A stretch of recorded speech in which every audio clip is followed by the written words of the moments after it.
Well, you can't beat a commercial to start. You cannot. Happy birthday to you. Happy birthday to you. Happy birthday, Dr. Mary. Happy birthday to you. I had to really work at that. You know, I can't sing anymore. That was pretty good. Well, that was all right. Happy birthday. Thank you. It's Daily Doses Dr. Mary's happy birthday. Yes. It's very exciting. It is. All right, hold on. We're going to have a little of this. I rectified last time. Remember that I served Dr. Mary this tiny, tiny piece of cheesecake on a plate? Now it's on a tiny plate so that it looks regular sized. So, happy birthday, Dr. Mary. Oh, thank you. I do like cheesecake. I know. It's a breakfast portion of cheesecake. Yay! Let me do that for you. There we go. Thank you. Thank you. Ooh, I'm going to eat my cheesecake. Because I can. You can. It's your birthday. All right. We have so much going on today. So much to celebrate. In addition to your birthday. Now I have caramel all over me. That's too bad. I'll try not to lick my fingers through the entire episode. Okay. First of all, welcome to 51. That's significantly older than I am, so I don't really know what that feels like. 2 years. And 10 months. Okay. So the first thing I want to talk about is your birthday last year, just quickly, because we addressed it yesterday. But last year was so fun. We were in England. We left. I'm very nervous. That's going to fly right off that little plate. We left Bath this morning, took the train back to Burnham, back to your mother's house. We had family supper for your birthday. Yes. And then we went to the Bee, which is this great little pub just up the street from Maz's mother's house.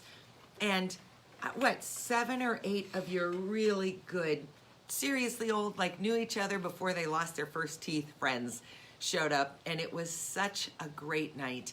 And part of what made that night so great is that is a group of men and a spouse, Pippa, but that's a group of men who knew you before addiction, who knew you through addiction, who know you now, and who have stayed with you through it all. And that's amazing. Yep. In really fact, incredible. Let me do something here. I can find. What are you looking for? One of them. Maybe you should have looked for this beforehand, Dr. Mary. He resent me the picture. Someone took of everyone in the bar there and said happy birthday. Oh, it was such a fun night. So that was a fun night. So that was 50. That was 50. But I want to read you... See what your mother said. See, this proves unequivocally there's not a Billy No-Mate in the group. So nice, Mother. Okay, I want to read you what I wrote about from your 47th birthday in the journal that I was keeping while Maz was gone. So this was 2 days later because I was unbelievably sick when I had to take Maz into the hospital, or from the hospital to rehab. So I said, I was proud of you on your birthday. You checked yourself in and were honest, at least as far as I know, about some things I'd never heard you actually say before, and I'm sure that wasn't easy. You said to the woman at Prairie, some way to turn 47, huh? And she said, but what a way to start your 47th year. I really loved that. I'll never forget that. No. I can see myself sort of slumped over. I had a mask on because they made me wear one. This was, back when masks were just for occasional wearing. And they didn't have to match back then. No, that's true. They were not accessories. And I was so sick. And I was just listening to you, waiting for you to get checked in so I could go home and go back to bed. And she said that, and it was kind of my first moment of thinking, oh, wow, there are people who can help him. There are people who can give him certainly what I never could, which is some sort of insight into how to be honest and how to face this head on. It was incredible. Yeah, and the person, one of the nurses that checked me in to the high intensity residency room, because they were double checking, so they asked me what my birthday was again, and I said, well, it's 2/16/1970. Yeah, I said, so it's today. This person said to me, well, if you play your cards right, your 48th will be a lot better. And I never forgot that. Yeah, and it was. I don't It know what we was. did, but it was good. Do you remember?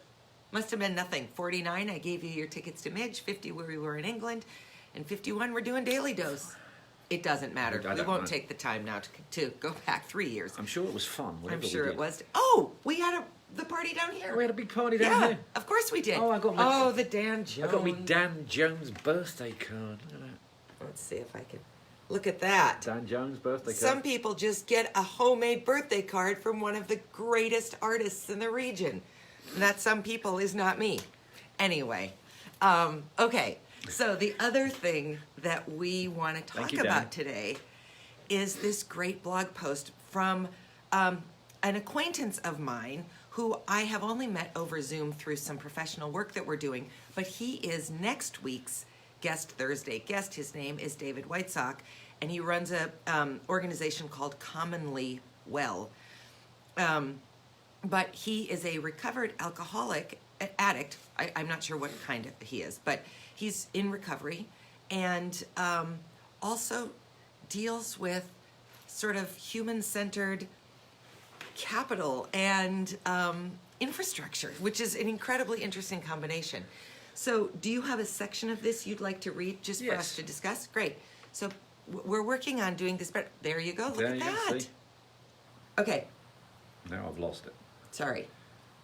Well, the whole thing was how to equate getting treatment without having to hit rock bottom, and he just went through some points. Another one of my second favorite was talking about infrastructure. He said there are very few cities that actually have a budget for infrastructure to fix things before they fail. So again, that sort of There'd be a social services. proaction Yeah. versus reaction.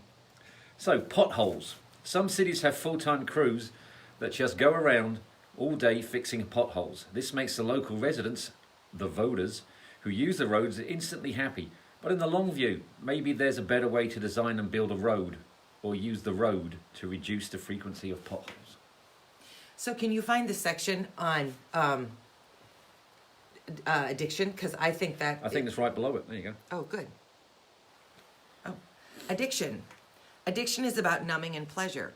Before we actually reach the clinical and neurological state of addiction that we get from alcohol, drugs, sex, gambling, shopping, sugar, or food, a boost of temporary pleasure pulls us out of the hole, away from the pain. It gives us those wings we were denied. But what if I directly confronted that pain? What if I learned there were ways to manage that pain or trauma in a healthy way that didn't require a mind-altering substance or experience? What if my community, my worth, and my social connections imbued a sense of belonging and resilience from the beginning of my life? Would any subsequent trauma not have the intense impact we see it have on so many today? So again, that idea of you want to actually, would you like to No, you go. connect that? Okay, sorry.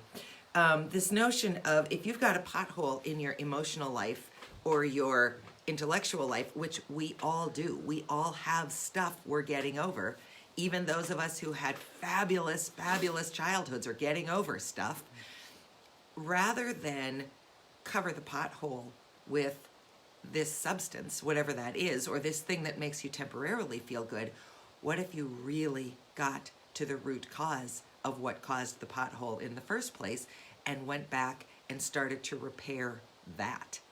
So it's that much deeper, harder front end work. It's the difference between committing to losing weight over a full year of healthy diet and nutrition and exercise, or going in and having a quick fix. And I'm not dismissing people who do that, but you're not changing the systemic problems if you just go in and get a quick fix. And that's what really is so important. The potholes will always come back if you don't figure out how to either use better materials to make your roads, how to reroute the stuff that's causing the potholes, or just how to think about traffic in general. And that's very true of us. We are our own infrastructure. Yeah. We only have just this one body. Why do we so often patch it up instead of actually work to heal it. It's a really interesting article. We'll link it in the comment section. And then next week, next Thursday, you'll get to talk, or you'll get to hear from David and talk too. We'll try and pull up comments as they're coming. He's incredibly interesting and just thinks about this stuff from such an interesting lens because he's had this lived experience. Yeah, it's very interesting stuff. Anything else, Dr. Mary? No, I mean it's. I think the infrastructure thing and the potholes. It goes back to, I think having a decent. I think people should try to think about being aware about social services and how incredibly underfunded they are. Oh. And I'm not just saying that because I am a recovering alcoholic and I had the opportunity to use their fantastic services, but I always thought that there's not enough of a net in our society because people do fall down. And then when they do, a lot of other people just look at them and go, "Ooh, what happened to me?" Mm-hmm. Yeah, it's the story of the Good Samaritan. How many people walked past that battered and abused man before the least accepted, the most reviled, stopped and said, "Well, I'll help you." And boy, I'm guilty of it too. I have walked past people in pain. I lived with someone in pain and did not adequately figure out how to help him solve his own problems, did not provide for him the resources that he needed, which is not to say that I could have done much more than I did, but it's a really interesting parable and an important one, whether you believe in the Bible or not. The story, the lesson is valuable. You have to teach today. I do. A lot. Yeah. Yes. Well, hopefully all your students will somehow figure out it's your birthday and maybe there'll be fun parties in each of your classes. Yeah, I hope so. This Thursday, I posted yesterday, we have a guest coming in, Dr. Michael Mattis, who we both had the opportunity to meet. He's one of the few strangers that we have met during COVID. He agreed to meet us at an outdoor cafe in Minneapolis. He's a retired cardiothoracic surgeon.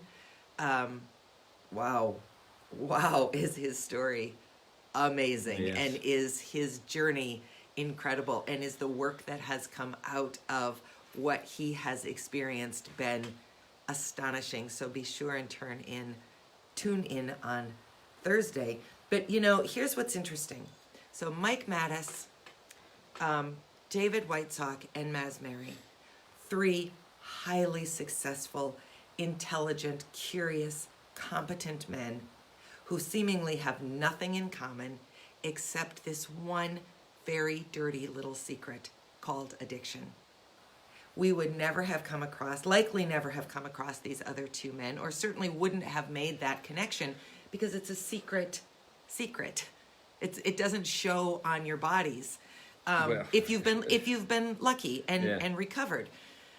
And what the 3 of you have done because of that dirty little secret is you have started in each of your own ways to transform your networks, your circles, your spheres of influence. How then can we do anything but actually bless the addiction? Because you 3 men would not be doing what you're doing had you not gone through that. So I don't wish addiction on anybody. But if you can make something truly good out of it, like you have done and continue to do. Thank you. It's amazing. So happy birthday. Thank you. I think I'm going to enjoy being 51. Well, it's better than the alternative. And you have been as close to the alternative as anyone needs to be. So I read something. This isn't going to be that profound, of course. Everyone's going, "Oh, who does he not know who said this?" It was just some comment on Facebook. So being 50 is like, I know I'm 51 now. I was 50 yesterday. Being 50 is just like being 18, but with 32 years of experience. Ah, nice. I think it's true. Well, let's wrap up with what our nephew said when we talked to him on his 10th birthday recently. I said, "Mace, how does it feel to be 10? And he said, Honestly, I don't feel any different. Do you feel any different? No. No, there you go. Have an excellent day. Thanks for joining us to celebrate Dr. Mary's birthday. We'll see you tomorrow. See you tomorrow. Bye.